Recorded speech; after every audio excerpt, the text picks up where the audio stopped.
Росмолодежь при поддержке Министерства по делам молодежи и социальным коммуникациям нашей республики с 5 по 7 апреля проводит в городе Якутске окружной семинар совещания регионов Дальневосточного федерального округа. Более подробно об этом расскажут две замечательные красивые девушки. Это Любовь Николаевна Клюкина, заместитель министра по делам молодежи и социальным коммуникациям республики. Доброе утро. Доброе. И гость из Москвы Анна Власова, она начальник отдела регионального взаимодействия Федерального агентства по делам молодежи. Доброе утро. Доброе утро. Доброе утро. Любовь, скажите, а что за семинар будет проходить, который сегодня стартует буквально в Якутске? Вообще Росмолодежь проводит семинары в каждом федеральном округе, в этом году их будет 8, и к нам приезжают, вот впервые нам такая честь предоставлена, да, к нам приехали уже и еще сегодня прилетят представители 10 субъектов Дальнего Востока.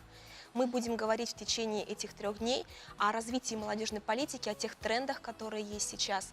Безусловно, это будет происходить по направлениям. Это российское движение школьников, это грантовая кампания Росмолодежи, это поддержка СМИ в рамках рассказа, да, о молодежной политике.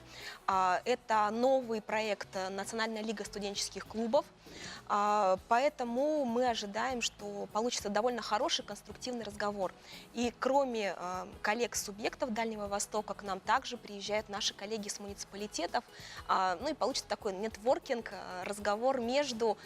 Хороший обмен опытом. Многие коллеги с Дальнего Востока признаются, что в первый раз в Якутии и приятно поражены. А что вы хотите получить по итогам данного семинара?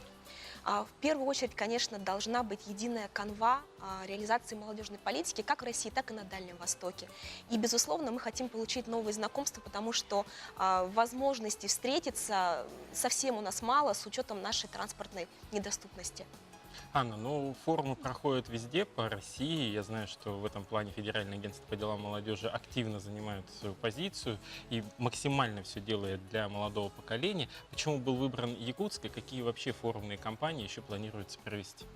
Ну, смотрите, если мы с вами говорим непосредственно о форумах, то они проходят на муниципальном, региональном, окружном и федеральном уровне.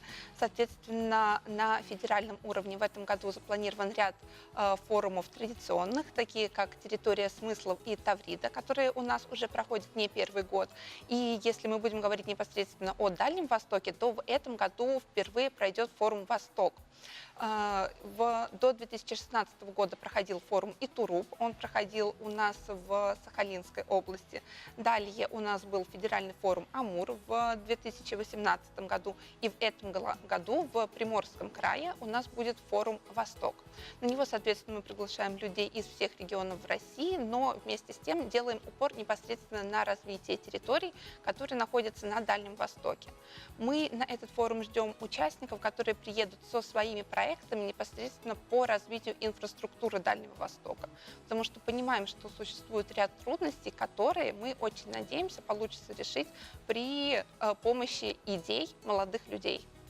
Скажите, пожалуйста, а что такое АИС «Молодежь России» и какие дает возможности это для молодежи?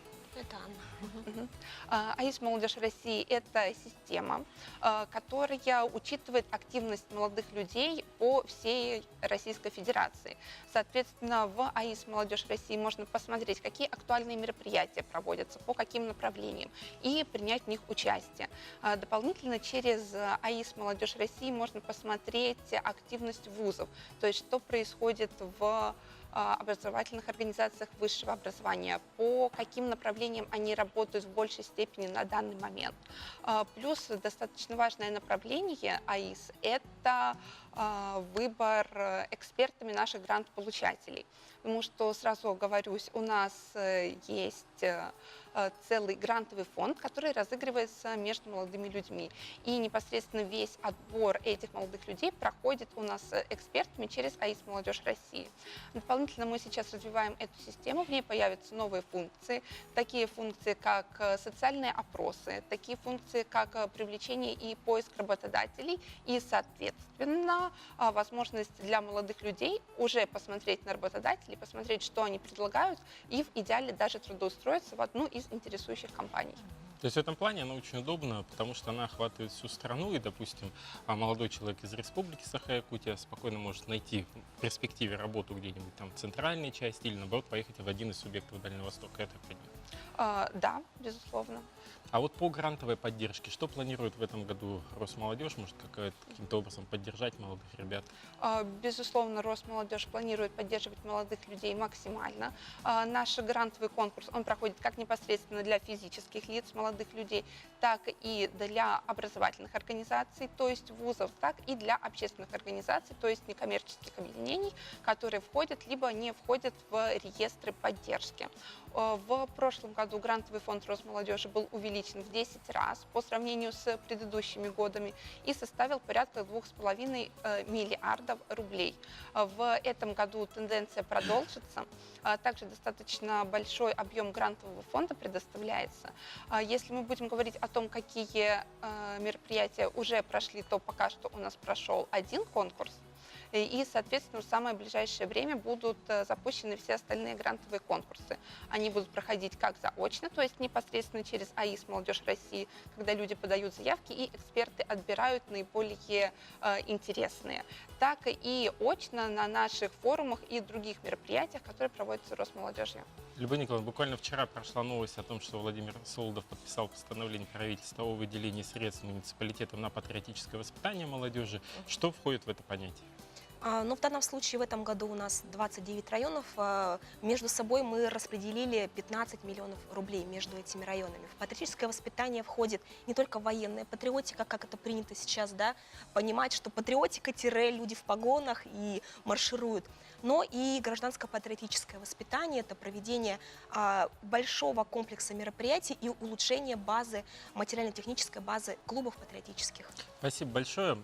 Благодарим вас за визит ранний в нашу студию. Хочется пожелать удачного проведения семинар-совещания, чтобы ребята познакомились, активно пообщались, и у ребят с Дальнего Востока осталось только самое теплое впечатление о Якутии. Спасибо. Благодарю.